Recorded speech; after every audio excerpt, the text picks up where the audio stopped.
evening and welcome to This Week in 23 Sports. I'm Kayla Smith, co-hosting here with Haley McCormick to discuss everything that's going on this week in the local sports world. Absolutely an eventful weekend in sports that has been here in the Midwest. That's right, Haley. The big news from this week is that our very own neighbors down I-70 in Kansas City are celebrating this week after the Chiefs brought home the Super Bowl this past Sunday. Yes, Kayla, what a game, especially growing up and being from Kansas City. I'm a huge Chiefs fan, even back in the days when they would go 3-13. Coming back from a 10-point deficit with 7 minutes left in the game was unreal. The Chiefs are the first team in NFL history to be down by double digits in 3 games in the playoffs and still win a Super Bowl. And they definitely kept us on our toes this year with all those injuries early in the season. I know, being a Chiefs fan myself as well, that it's been a wild ride this season. But I don't think the Chiefs Kingdom ever really gave up hope, especially with how last season ended. Yes, I totally agree. If Mahomes was still out with his knee injury, there's no way the Chiefs would have made it to the Super Bowl, let alone win it. It definitely would have made things a lot more difficult for sure. But despite the injuries, Kansas City prevailed, and Mahomes earned himself the Super Bowl MVP title for his incredible fourth quarter performance. After seeing Mahomes throw 2 interceptions in the world's biggest football game, it was safe to say Chiefs fans were losing hope. We dug ourselves into a double-digit hole in the last quarter of the Super Bowl with less than 10 minutes left. But of course, that's where the term Mahomes magic comes from, because it was magic. Yeah, but arguably Damian Williams could have been the Super Bowl MVP. He was definitely one of the unsung heroes of the game. He had 17 carries for 104 yards and a rushing and a receiving touchdown. And the receiving touchdown, came earlier in the game, but the rushing touchdown came when it mattered most, putting the game away for the Chiefs. Yes, I agree with you on that. It definitely wasn't just Mahomes who made the comeback. It was the whole team. Another key player in this comeback was undoubtedly Travis Kelce, 100% receiving 6 for 6 with the first touchdown pass of the fourth quarter to start the comeback.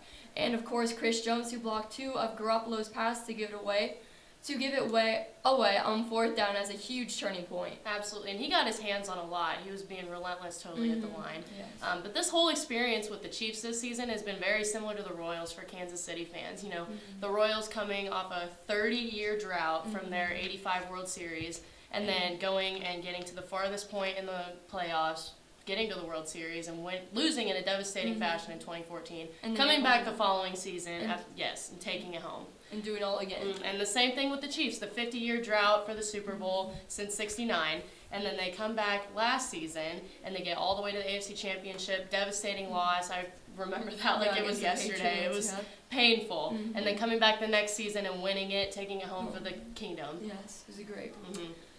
And I've got to say, I've loved every minute of it. Growing up a huge Royals and Chiefs fans, I never thought I'd see the day where either team would be crowned world champions, let alone both teams only 4 years apart. Absolutely, and this has just meant absolutely the world to the Kingdom. Like, they said it at the parade. We were at the parade on Wednesday, and it was absolutely incredible. But they said it, this was for the Kingdom. They brought this home for the fans, because the fans have been there through the highs and lows, through everything, all the up and down years. Through the 3-13 seasons. All those, and we're here now, though, so we'll take it. But not only that, but for the front office, too, and the ownership, bringing home the Lamar Hunt Trophy for the Hunt family, our owners right now, amazing.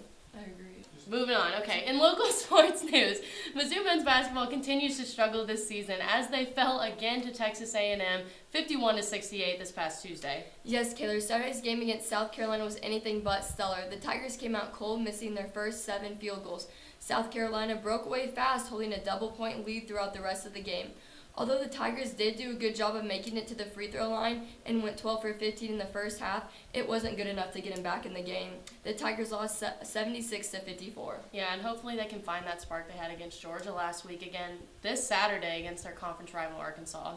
Meanwhile, the women's team has lost their last 3 games to 3 ranked conference opponents and had a tough go against border rival Arkansas last Sunday. Yeah, and they had a pretty sizable lead throughout the game, but Arkansas came back and late in the game and eventually tied it up at 74 to send the game into overtime.